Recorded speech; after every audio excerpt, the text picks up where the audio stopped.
All right, let's talk about how generators work before we go and make a custom generator. So what I'm going to do is click the fill layer here. I'm going to name this one dirt. And I'm going to go in here to the base color and I'm going to give it a dirt type color. And I'm going to make it super rough. So here's our dirt. Let's go ahead and make that a little bit browner. There we go.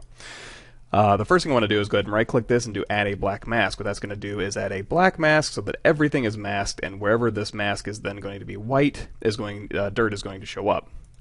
And how I'm going to control what ends up turning white on this mask is by adding a generator. So I'm going to click add generator, and then here's my generator section, and then I can go to my generators over here, or I can click on here and I can just kind of roll over and kind of look at what I'm looking for. So there's MG dirt, or I can go over here to MG dirt, drag that onto the generator, and now I have a generator that's allowing this thing right here. So this mask here, if I hold down Alt and click it, it's allowing all these white parts to show up, and when those parts are white, dirt is going to show up.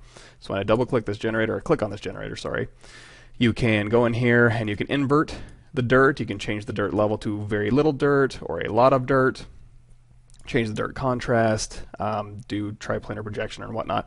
And you're also going to notice your curvature map, ambient occlusion map, world space normals, and position map has already been plugged in, as well as the ability to use a custom grunge. So if you wanted to, you can go over here to your procedurals and put in black and white spots in here if you'd like.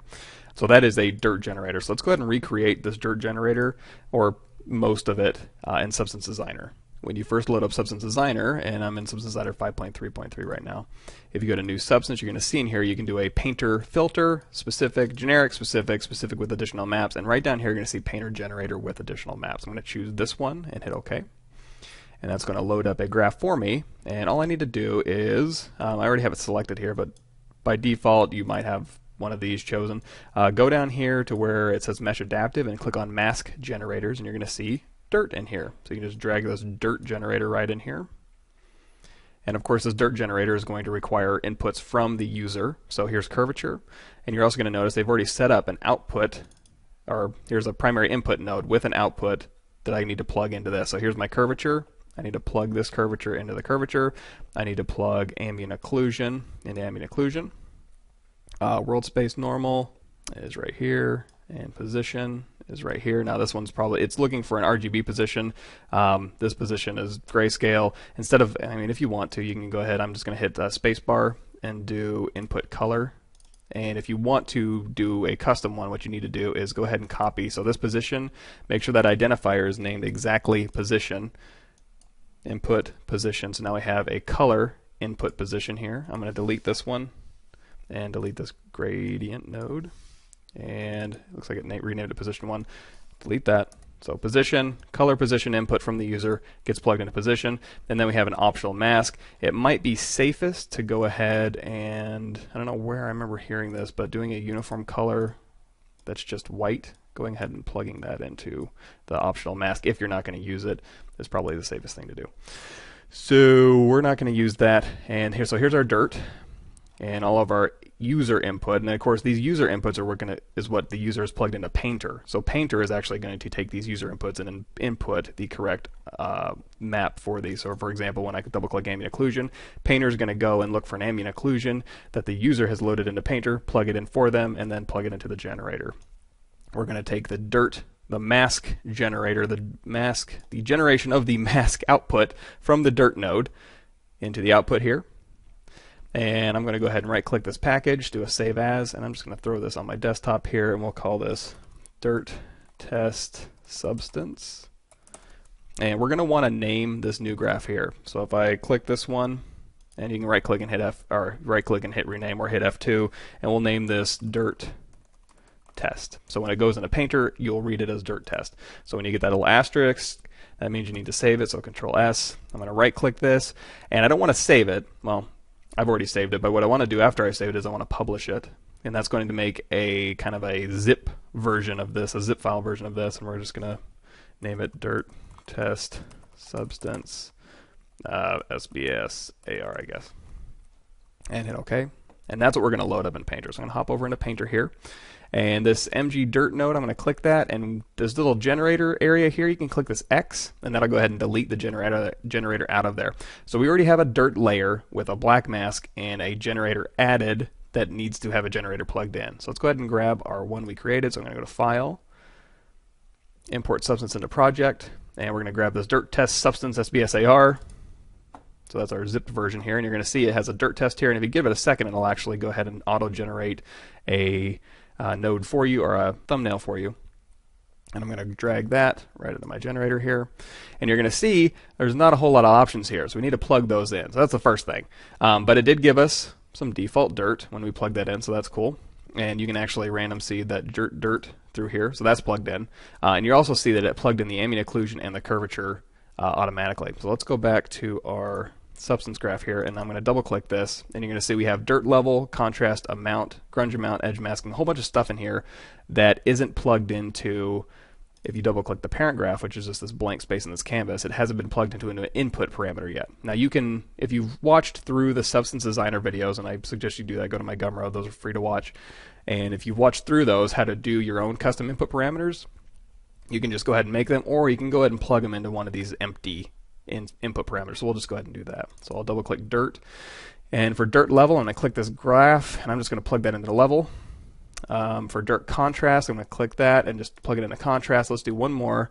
For grunge amount, I'm going to plug that into grunge intensity. There we go.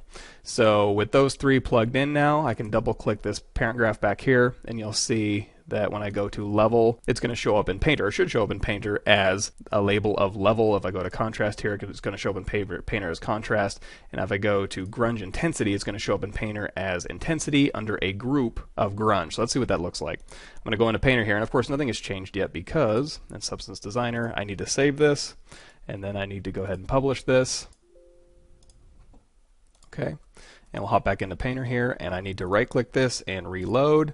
And I'm not sure if there's a way to reload this, but I'm just going to really quickly click that X and then just drag it back on there. So now that I've done that, you're going to see, oh, now we have level, so I can change the dirt level, I can change the dirt contrast, and under this grunge group, I can open that up, and I can change the grunge intensity, which is actually grunge amount. So let's go ahead and clean this up a little bit.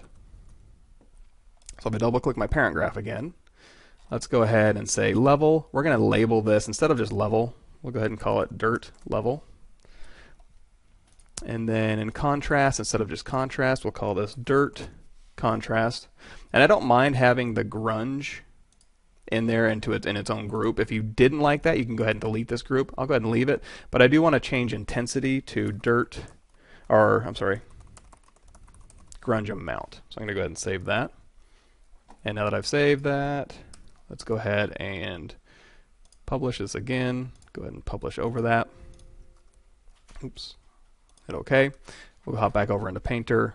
We'll right click this, reload. We'll go ahead and X out of this generator and then drag it back on. And there we go. Now we have dirt level.